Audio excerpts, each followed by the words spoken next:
Right. So basically, this is what I suggest you consider in part C. Make sure that you consider where where the sentence or the paragraph is, and then the other thing is you need to actually look at the context and look and make a judgment where that question comes from. Okay.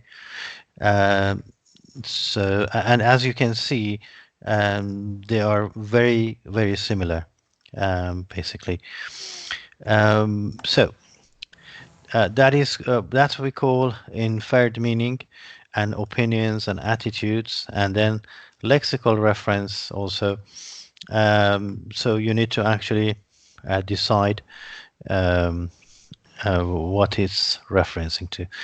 We also talked about the type of distractors. They can mix up cause and effect. Uh, some others are some other distractors. Sometimes an answer is too general or too specific. What does that mean? Too general, we had something today. Uh, for example, is actually talking about the safety, sorry, the post-op complications, post-surgical, okay? It said post-surgical complications, okay? It says an increase in post-surgical complications. Now, there were two problems here. One of them was that there wasn't any increase, and the other one was that it wasn't all post-surgical complications, but a specific one. So this is more general, okay? Got that? Yes. So, so even if it doesn't say increase, then still it is wrong, because it's not about post-surgical complications as a whole. Actually, it is about one specific post-surgical complication. And too specific is the other way around. Basically, it's talking about post-surgical complications, and then in the answer it says, well, there has been an increase in, for example, um, respiratory distress, and then if the topic is about post-surgical complications all as a whole, then you cannot say one specific part of it. Okay. Yes. And sometimes you cannot actually uh, you cannot draw a conclusion and say, because all the post-surgical complications have increased, so the same way respiratory distress must have increased. No, we cannot say that. Okay. So example, yes, post-surgical complications have recently increased. Okay. So, and with this information, if I say, therefore, cardiopulmonary arrest has increased. Can I say that?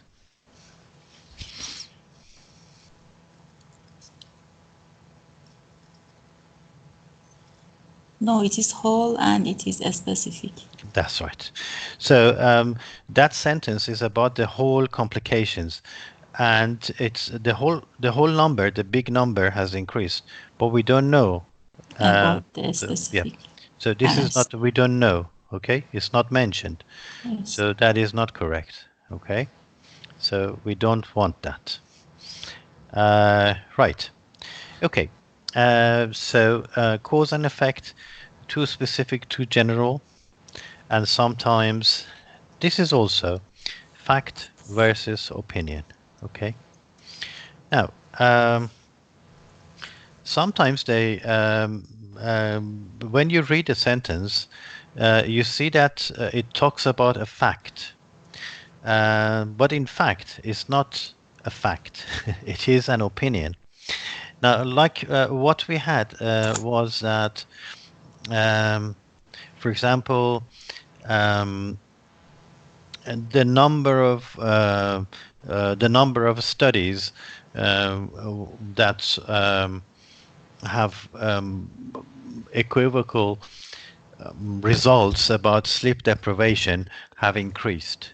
Okay, or for example, we say the there are not many findings about sleep deprivation consequences or side effects. Now, this is a fact, okay? But if it is there, it is not that writer's opinion, okay? So we cannot choose this one because this is a fact given to support the writer's opinion, okay?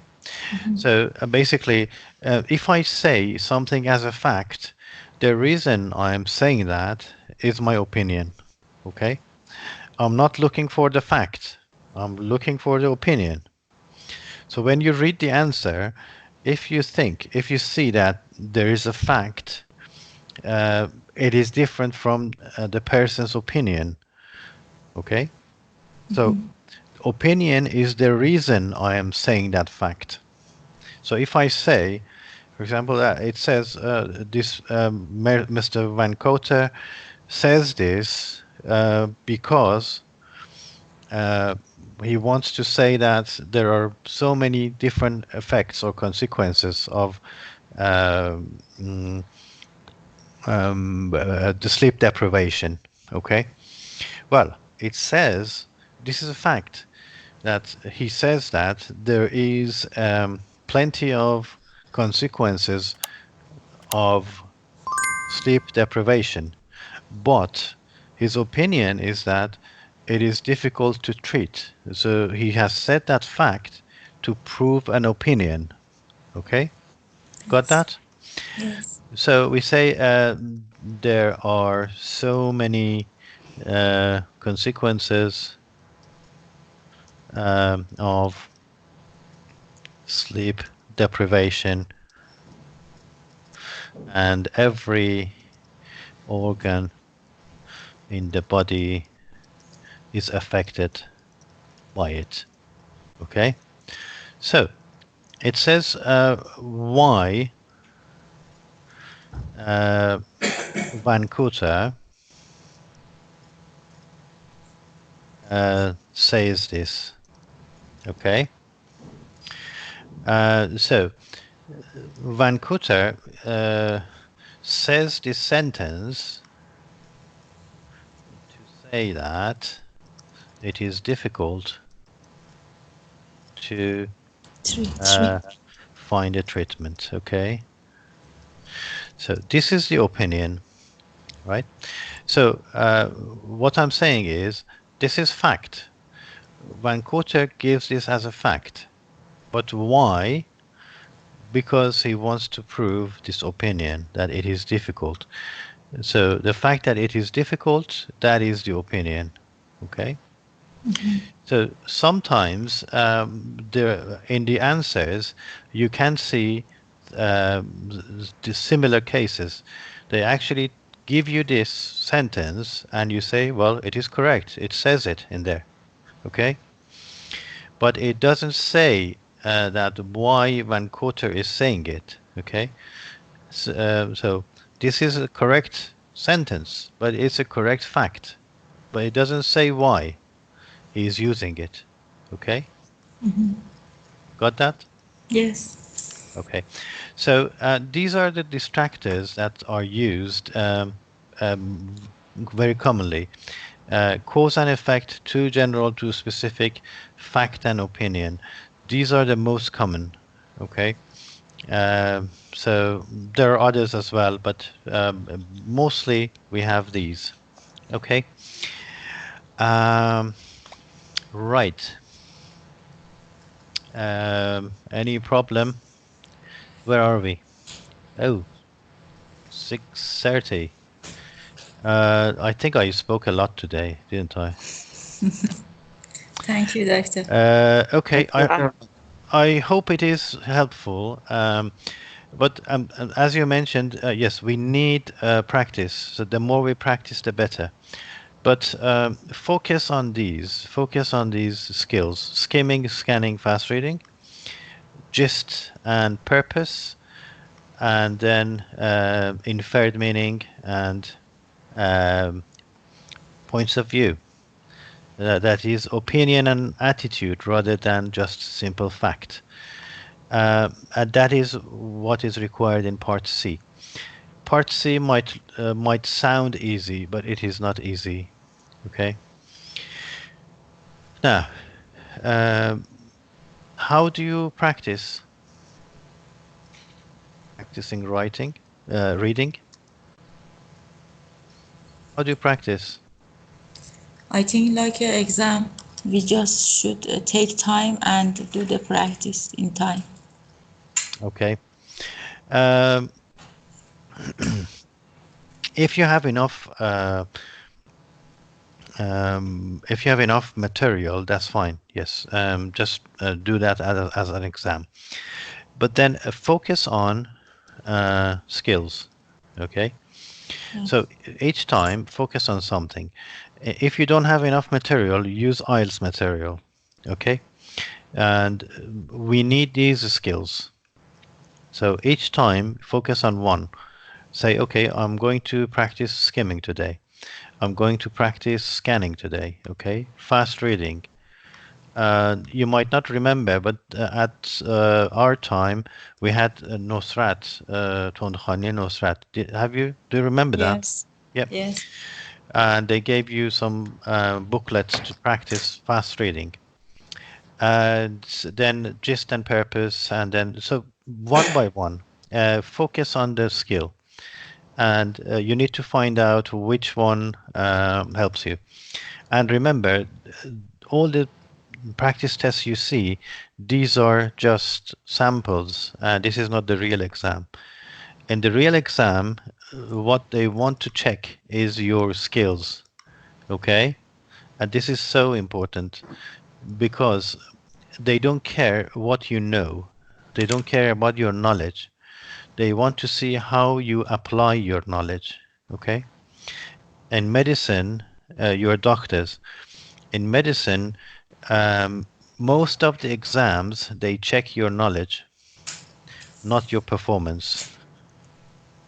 Okay? So um, the tests in medicine are knowledge based, but the tests in this exam are performance based. All right? So remember that. That's why you need to practice the skills. It doesn't matter how many texts you do. The quantity is not important. The quality is important. Okay? The quality of practicing these skills, that is very important. So um, just don't say that. Okay, well, I did a lot of reading. I did 15 reading passages. No, that's not important. What we want is the skill. If you tell me, okay, I did 10 practices in scanning or skimming, I say, well, that's good. Uh, and that's what I want you to do. Okay. Right. Well, I hope this is helpful. I think probably next session um, we can do listening in probably half a session because it's very similar to this. The skills are similar, and so yeah, I think we touch base on listening, but probably next time we can do either speaking or writing, and then have a chat about listening to. Is that okay? Yes, Yes, doctor. doctor. Okay.